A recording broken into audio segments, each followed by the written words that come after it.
innovating and staying ahead by creativity to ensure that we are coming up with ideas and products that people want to buy. And as you said, my new business, this for me, it's the only future we have. It's if we come up and create a good product, a good solution, then as long as I can break into new markets with it, then the challenge is on me. The future shape of European business and innovation and entrepreneurship and job creation. It's got to be by lowering the barriers to entry to make sure that people like this, whether they're in Germany or France or Poland or Ireland and anywhere else, are encouraged to take the step forward to innovate and create the jobs of the future. Because the 50% plus of the jobs that Europeans will be working in 10 years from now, those jobs don't even exist yet. They're in industries that don't even exist, and those industries are going to be created by entrepreneurs and business leaders like this. And that's what I read the European Constitution, and I read it because I was interested. I had done a roll-up in the broadband wireless sector across 10 countries in Europe, and I was very interested in the European space to be able to do business. See if there was going to be a roadmap to have that happen, and I expected that it would probably be in this thing that I heard about called the European Constitution.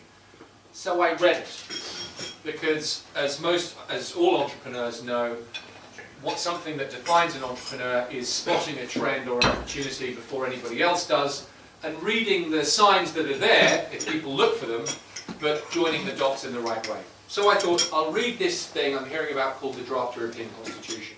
And I started reading it as a businessman and as an entrepreneur. And I finished reading it as a father of 4 kids, really concerned about what I saw in there. Because what that document did was it ended democratic accountability, it ended democracy. Anybody that tells you that the Lisbon Treaty or the European Constitution was not going to have a detrimental effect on our tax competitiveness doesn't know what they're talking about. It does. And if anybody doubts that, look at the stated intention of those that want tax harmonisation in Europe. Christine Lagarde, the French finance minister, she stated before we had our vote here last summer that it would be a priority of the French presidency, tax harmonisation. We ended that with our no vote. Chancellor Merkel in Germany, one of her top economic advisors just a few weeks ago said we would have to be prepared to get rid of our sacred low corporate tax rates. They are under attack. This elite in Brussels does not want Ireland's tax competitiveness to remain. Why? Because they think it takes away investment from them. They look at the International Financial Services Centre in Dublin, and they don't want it to be there. They look at our corporate tax rates as an attraction to what they could consider a disproportionate degree of foreign direct investment, and they don't. Libertas is running candidates. We've already announced candidates in most of the member states of the European Union. They number almost 200 today. It will be more than that by the time we finish our announcements. And these are smart, capable, credible people, including business leaders, people from the law, people from the arts, former ministers, former prime ministers. Really a very, if I might dare say so myself, because I'm the least impressive of them, a very impressive group of very 15,000 lobbyists with no legal requirement to register. They don't have to register as lobbyists. There's a voluntary system, so I think less than 10% of them are registered. And what they do is they help draft legislation. And they bring that draft legislation to their contacts in the Secretariat and the Commission. And they say, we want a new regulation on this, that or the other. And I don't know exactly how that lobbying thing works, and I don't know who those people are, because I've asked leading journalists in Berlin, in Paris, in London, in Stockholm, in Madrid, everywhere, can anybody name just 3 names of the people that initiated more than 70% of Ireland's laws, those that came from Brussels last year? Can anybody name me 3 people that initiated those laws? Or 1 person? And I don't expect any of you to know, because the leading political journalists in those countries can't answer that question. We don't know. Think about that for a second. We don't know one name of a person, of anybody, that initiated more than 70% of the laws in this country that came on the statute books last year. We don't know who they are. We don't know what they look like. We don't know where they're from. We don't know who's lobbying them. We don't know whether there's an inappropriate relationship between the people that are lobbying for this legislation and regulations or not. Maybe they're saints. Maybe they have halos and wings. I don't know. But I think you should be entitled to know that, because that's what the Hungarian Parliament ratified the Lisbon Treaty and put it through their parliament before the document was ever even compiled anywhere. It didn't exist in the Hungarian language or in any other language.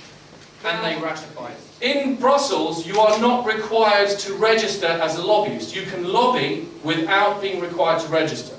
So not only do you not know who's being lobbied to make these laws, you don't know who the lobbyists are because they're not required to register. It's voluntarily being done. I think it's around 10% of them have actually registered. The numbers that are thrown around are about 15,000 lobbyists in Brussels now. So one of the things that we want to do is we want to say to lobbyists and to the clients that use them, and as I say, the lobbying's legitimate and it's necessary, register. Tell us who you are. Tell us what it is that you are proposing as legislation. What are your ideas? Why are they needed? Where is the hue and cry from citizens calling for these new regulations and laws? Explain to us why we need them. And if we agree with you, put it down the pipe to the European Parliament. And when Libertas is in there, oh, by the way, we'll be saying, for every new law or regulation or piece of red tape that you initiate from the Commission, you have to attach to existing unnecessary regulations for deletion. That's the way we start to clean the stables out and get rid of unnecessary red tape. Small and medium-sized enterprise can only prosper and grow if the barriers to entry to business creation and formation can be lowered. So I'll ask you another question. If you never, at some point in your life, if you never entertained the thought of doing your own thing, setting up your own business, maybe having some kind of little invention, doing something on your own, if you never at any point in your life entertained that thought, put your hand up. Because we all did. What was it that stopped you from going ahead and doing that thing?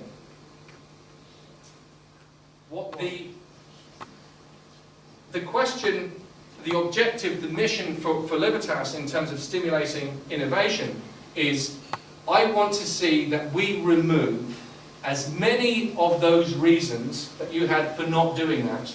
So it might have been the cost was going to be too high, the taxes were going to be too unbearable, you couldn't take on the risk of hiring somebody for 6 months and then having to let them go again, you were going to have to pay insurance, that there was some regulation or license that you needed to be able to do something. I want to ensure that we lower the barriers to entry as much as possible so that you are more likely to take that risk and go. And asking you for your trust. I'm asking you to hire me.